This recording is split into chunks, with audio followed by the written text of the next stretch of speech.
Alrighty, check one, two, check one, two. All right, what's going on, Spurs Nation? So I've been asking myself this one question. It's like everyone knows that the sample size is extremely small, right? When we're talking about Wemby and De'Aaron Fox on the floor together, I want to see as much of it as I can, and I'm just gonna be picking out some games. Like there was only five that they really got some run in together. This was probably the best game that they had. I mean, it was against Washington. It was against a bunch of bums right out there. Like they should be handling these guys, but still, what I just want to see is like who's on the floor, what possible lineups can we project for next season with the roster kind of shaping out now, and then so let's look at the first quarter. That's what we're going to do in this game. Just kind of take the first, what I did is I went to the highlights on YouTube, right? I grabbed the first quarter of highlights out there. So that way we can look at some of these offensive things. We can look at some of these defensive things. So thank you guys for hanging out. And all that being said, let's see what we can pick off from this film, you know, uh, hopefully stuff that we can lean into next season, kind of understand next season. Alrighty, and I'm holding this mic. All right, so I think first thing is we saw in this quarter in these highlights is that Wemby's going to take all of these threes, out there on the top of the key, mostly on the right side, center of the top. He's going to pick and pop here again, just pulling it. And he hit a bunch, and I think he hit like 4 or 5 just here in this first quarter. That's 2 right there. So we're seeing Wemby, getting these early and often looks, by the logo, right? Here we go again. It's just one little dribble. We're going to pull it from 3, right? Boom. And then he's hitting them. And it's like, what are you going to do about that? Anybody in the NBA when he's hitting those. Here we actually see him kind of work something to get him the ball in the post, so we might be seeing this set a little bit more. Let's take another look at it. I'm going to rewind it here for a second. All right, so basically we're just going to ISO, 2-man game on the left side of the floor. Let him get position because he should be able to get position on just about anybody. And if you see who's on the floor right now for Washington, I mean, they don't really have a true big out there to guard Wemby. So here we go. Feed him in. Let's get this one-on-one matchup. That's kind of too tough of a shot for him to take against a small guy. Right there is where you got to learn, a little bit of an easier bucket to get on that mismatch. We're trying to get Wemby the ball again on the top of the key. They do a good job of shutting that down. So Chris Paul just kind of shoots the 3. Now let's go back for a second and just kind of take a look at who's on the floor at this point. We can look at lineups here too. It's like, okay, we know this starting unit. We have Devin Vassell, we have Harrison Barnes, we have De'Aaron Fox, Chris Paul, and Wemby. Now looking into next season, Chris Paul is not here anymore. These 4 guys are. So if you could, swap out CP3, let's just say the Spurs do the most minimal thing and keep this lineup.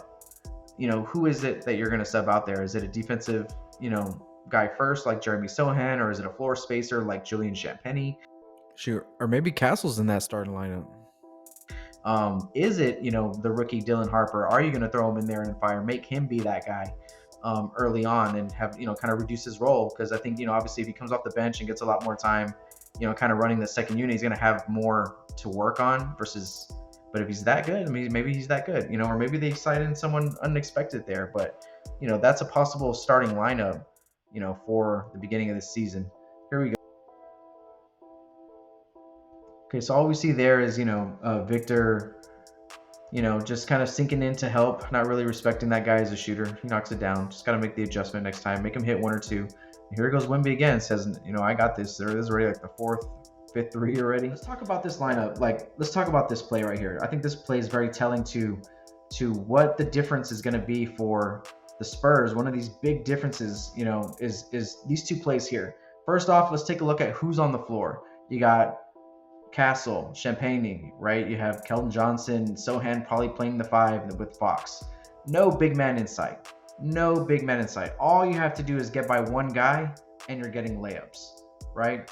This was a big part of why the Spurs couldn't edge out wins last season, is because, as you see, this is the last 2 to 3 minutes of each quarter, right? In the last 2 to 3 minutes, when we're getting these subs in there, they were just giving up too many wide open lanes in the basket because we didn't have a true big, right? All we had was Charles Bassey out there, really, Zach Collins, we didn't have no real rim protection in the second unit. And look at this lineup. It's like we're trying to lose games. Now, I know that, Washington has a small ball lineup, though. This guy with the ball here, though, he's pretty tall. He's more traditional big. And look, he's got little Keldon Johnson on there. So it doesn't even matter that we don't know what his name is. He's a 00. It doesn't matter who it was in the league last year. when you went up against the Spurs with lineups like this, you got easy buckets all day long. Now, thinking of fast forwarding to this year, right? Fast forwarding to this year again, take to the basket, no one there to help clean it up, no big man there to help rebound. So look, everyone's looking at each other like, what's up, man? Everyone's looking at Sohan down the floor. He's like, man, dude, like everyone's got a rebound, not just me. So they're giving up all these wide open looks. Even against Washington, it didn't matter. We're up 20, now we're only up 9. Look, we're up 7, right? Going at the end of the first. Instead of holding those leads and stretching them out over in the next quarter, the Spurs just had too many problems doing that. I mean, they defensively, you can only do so much when your biggest guy is 6'9", 6'8", right? So back with Wemby on the floor, everything changes. So look, that's basically the first quarter. Now, what that tells us is a few things. It tells us that the Spurs aren't going to have lineups like that anymore. We're going to have we have a true backup big now. So now I don't think we're going to see many of these lineups out here without a big man. I think we went out this summer, we got Luke Cornett and we got Kelly Olynyk for this exact reason. When Wemby gets off the floor and we have no one to protect the rim, that's where we lose games, right? And now Luke Cornett's really just going to have to hold it down, 2 to 3 minutes a quarter. Give the big guy a break. Kelly Olynyk can come in and do the same thing, just give us a little bit of rim protection. You know what I mean? Those two guys on the floor together for the backup unit, that's a good defense. That's what these moves are about. All defense, rim protection in that second unit, and that need is addressed. So a little bit of stuff there, not too much. We'll dive into some more on the next episode. Thanks for hanging out.